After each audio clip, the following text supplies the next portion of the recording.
Welcome everybody to Fate of the Union. Off the top, I'd encourage everybody to go over to Apple, iTunes, and Spotify. We have a new episode coming out this week on Monday. The date of recording for this particular video segment is Sunday, January 10th, but on the 11th, we have a new episode coming out of the podcast. So I encourage everybody to go over to wherever you get podcasts and give it a listen and a download. So here we have a clip that I'm sure a lot of you have seen.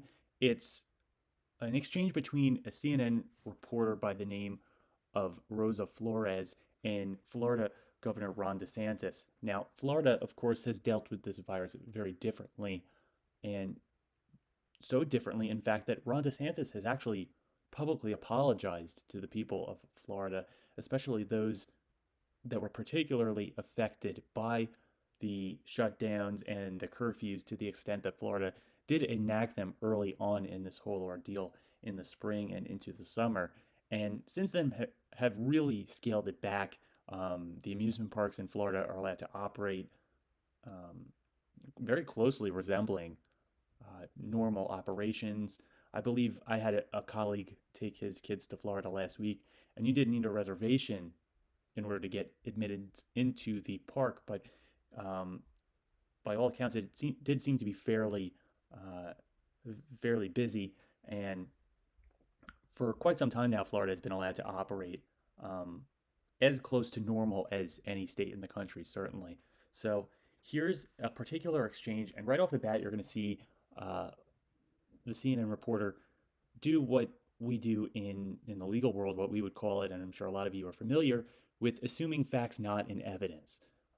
That's where the question you're asking assumes an answer to a question that should have been asked as a prerequisite to what you're now asking. Impliedly there, you're assuming an answer to a previous question that, of course, suits your stated goal. So if you were to ask someone, well, why did you run the red light? You could object to assuming facts not in evidence if you had never asked the person what color the light was. You're assuming that without laying the proper foundation to that line of questioning.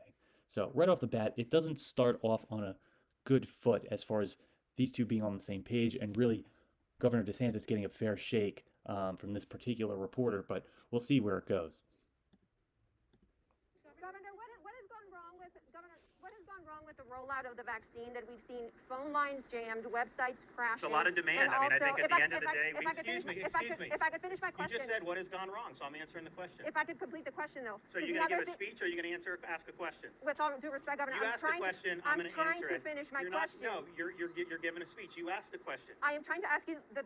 You're going to ask how many questions? You get three? They only got one question. Why do you get three? With all due respect, Governor, I'm just asking if I could finish my question. You didn't. You finished the question. I did not. My full question is, what went wrong with the rollout of the vaccine when we've seen? So right there, there was no dialogue back and forth, and if that truly is the operating procedures there, where it's one question per reporter, this was not the question to go with, assuming that there needed to be some kind of discussion or conversation between the two to get to the point where this reporter could ask the question and really be a fair question given everything, given the discussion so far.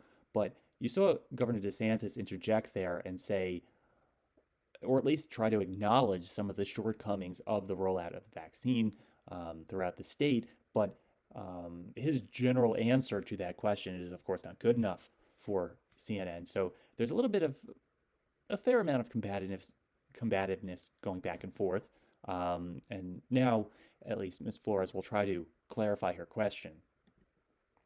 Phone lines jammed, websites so you're crashing. Repeating your question. To complete it for you, Governor, we've seen websites crash and also senior citizens waiting overnight for the vaccine. Where was that at? We've seen it in Duval, Broward, Orange, and Lee counties. Why was, like in Lee, why did that happen? Did you investigate why? That's my question to you, Governor. You're the governor of the state. I'm not the governor of the state. Okay, but you didn't investigate why that, like in Lee County, why was there a big line? Did you investigate why? Could you tell us why? Because we distributed vaccine. And there's a really interesting point made by Governor DeSantis, and he did a good job given how the follow-ups, and it was off to a rocky start, obviously, with this particular reporter, but and it's a fair point. and it's convenient for members of the press to find out just enough information where they can frame it as, really, let's be honest here, a Republican or a conservative politician screwing up or mismanaging a certain issue, here the rollout of the vaccine, but of course not do enough work to have any insight as to why certain things happened. And here it's a fair point by Governor DeSantis that a simple follow-up question from that reporter, which would have been a pretty modest, really marginal, quote, investigation into the issue, really would have solved the whole question for her. The idea that a member of the press would find out that there have been some shortcomings or some short supply of the vaccine at a certain facility or at a certain county, you would think that their next question would be, well, why was that? Or why did that happen? They, by all accounts, didn't ask that, found out the information that could be used to browbeat DeSantis into saying that he mismanaged it, but not having insight as to why that happened. Really, theoretically here, DeSantis could have made up anything. It's not like this woman was going to check him on it. She doesn't know why there was a short change of vaccines at those facilities. So the ironic part about this for members of the media is they don't really realize that although it didn't happen here with DeSantis, it opens up the person fielding the questions to make up whatever they see fit. It's not like you're going to check them or get them in some kind of gotcha. You don't know anything about this issue.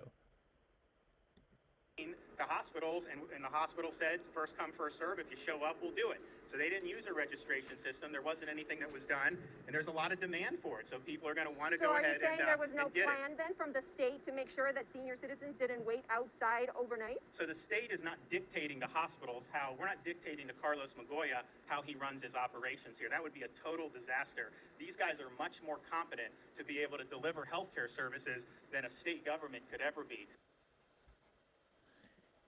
And that's an interesting point right there to wrap this up with DeSantis. And it goes back to a common refrain heard from the left to believe science. And here it's a justifiable and really a well-advised course of action here for a government official to supply certain facilities, to supply public health facilities in each particular county with the vaccines, but to leave it up to public health officials and the personnel of those facilities to determine what the best way of distributing the vaccines are. Should we come on a first come, first served basis? Should we have some kind of intake for registration? And then if we do a registration, what are the kind of criteria that we should look at to kind of prioritize distribution? Should it be age? Should it be age with other factors such as pre-existing conditions? Do these people live with other people? Are they still trying to go to work every day and thus coming into contact with others? Are they going to be relatively secluded otherwise?